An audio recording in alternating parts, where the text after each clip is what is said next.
করে সাগরে বেষ্টিত একটি দ্বীপে নির্বাচনী জনসভায় নিজের আসনের ব্যস্ততা পরিহার করে যারা কুতুবদিয়া বাসের প্রতি সম্মান জানাতে এসেছেন, ভালোবাসা জানাতে এসেছেন, সেই অতিথিবৃন্দকে আমি স্বাগত জানার জন্য দাঁড়িয়েছি।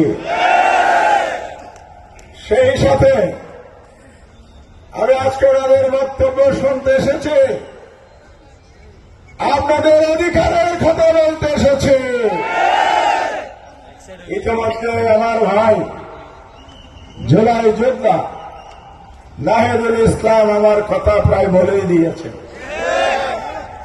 আলহামদুলিল্লাহ, আমরা সেই আলোকে কুতুবদিয়া বাসীকে এই আহ্বানের আলোকে ঐক্যবদ্ধ পাব ইনশাআল্লাহ। আমাদের তাহের ভাই বক্তব্য রাখবেন প্রধান অতিথি হিসেবে, সেখানে আমরা গুরুত্বপূর্ণ বক্তব্য শুনব, আপনারা অপেক্ষা করবেন। কুতুবদিয়াবাসীর জন্য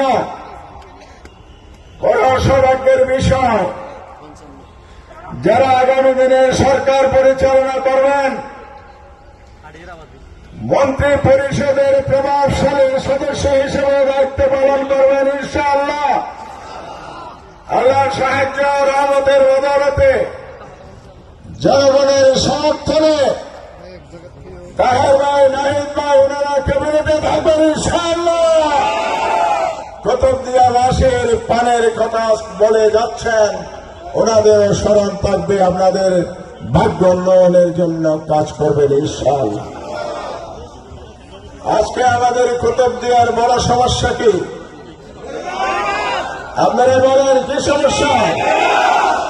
আমি একটা স্লোগান বলতে চাই, কুতুবদিয়ার সমস্যা হল বেড়িঘাট আর ফেরিঘাট।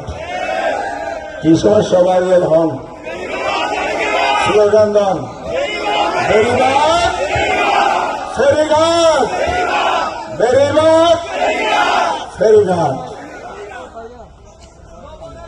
লবণের ন্যায্য মূল্য নাই, ফেরি চলাচল করতে হবে মানুষের নিরাপদ যাতায়াতের জন্য।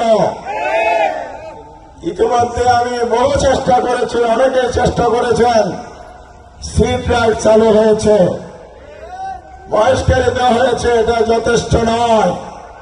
নিরাপদ যাতায়াত করতে হলে ফেরিঘাট চালু করতে হবে, আমরা যেন গাড়ি নিয়ে যাওয়া আসা করতে পারি। বেড়িবাঁধ আমাদের প্রাণের দাবি।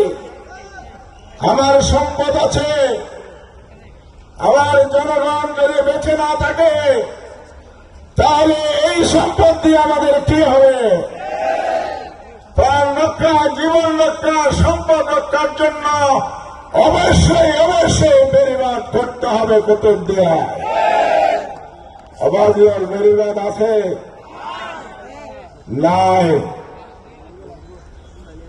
বেড়িবাঁধ যতটুকু করেছিলাম, ওই যে আরেক মডেল টেকসই বেড়িবাঁধ মনে আছে? উত্তর 2 বছরের মাথায় আমাকে কারাবন্দী করে রাখা হয়েছিল, 5 বছর দায়িত্ব পালন করতে পারি নাই। এবার সুযোগ এসেছে, ইনশাআল্লাহ কুতুবদিয়ার চতুর্দিকে টেকসই পাকা বেড়িবাঁধ হবে। ইতিমধ্যে আমরা চেষ্টা তদবির করে 3000 কোটি টাকার একটি প্রকল্প প্রস্তুতের কাজ করছি সরকারের মাধ্যমে। যদি নির্বাচিত হই আমরা, আগামী সরকারের মেয়াদের মধ্যে কুতুবদিয়ার পাকা বাঁধ তৈরি করা হবে ইনশাআল্লাহ। হাসপাতাল আমার সময়ে 10 শয্য থেকে আমি 50 শয্য করেছি 2টো উপজেলায়, কিন্তু পর্যাপ্ত ডাক্তার নাই, নার্স নাই, ইকুইপমেন্ট নাই, মেশিনারি নাই। কুতুবদিয়া বয়স্কের হাসপাতালে অপারেশন থিয়েটার ইউনিট খোলা হবে ইনশাআল্লাহ। শিক্ষার ব্যবস্থা আমরা পিছনে আছি, শিক্ষার হার এগিয়ে আছি। মানসম্পন্ন শিক্ষা প্রতিষ্ঠান শিক্ষা প্রতিষ্ঠান নেই, শিক্ষকও পর্যাপ্ত নেই। শিক্ষাকে অগ্রাধিকার দিয়ে আমরা কাজ করবো ইনশাআল্লাহ। নারী সমাজের নিরাপত্তা এবং তাদের অধিকার অবহেলিত পিছনে পড়া কুতুবদিয়ার নারীর অধিকারকে অগ্রাধিকার দিয়ে আমরা করবো ইনশাআল্লাহ, যাতে নিরাপদ থাকতে পারে। মহেশখালীতে মেগা প্রজেক্ট হচ্ছে, 4টা ফিলার, 4 ফিলার মাস্টার প্ল্যান, যার জন্য একটা অথরিটি তৈরি হয়েছে, সেটা হলো BIDA, Maheshkhali integrated development authority. এর আন্ডারে যে মেগা প্রজেক্ট হচ্ছে, একটা হলো ডিপ সি পোর্ট, গভীর সমুদ্র বন্দর, বাংলাদেশের একমাত্র গভীর সমুদ্র বন্দর আমাদের আসনে প্রতিষ্ঠা হতে যাচ্ছে। দ্বিতীয়, 6,000 মেগাওয়াটের বিদ্যুৎ প্রকল্প হাতে নেওয়া হয়েছে, 1200 মেগাওয়াট বাস্তবায়ন প্রায় সম্পন্ন। আর অর্থনৈতিক অঞ্চল হবে তাদের, শিল্প কারখানা গড়ে উঠবে, ব্লু ইকোনমি, সাগরের মৎস্য আহরণ, প্রক্রিয়াজাতকরণ। এই প্রকল্প মাস্টার প্ল্যান যদি বাস্তবায়ন হয়, চট্টগ্রাম দক্ষিণ অঞ্চল হবে বাংলাদেশের ব্যবসা বাণিজ্যের প্রাণকেন্দ্র ইনশাআল্লাহ। 25 লক্ষ মানুষের প্রত্যক্ষ পরোক্ষভাবে কর্মসংস্থান হবে।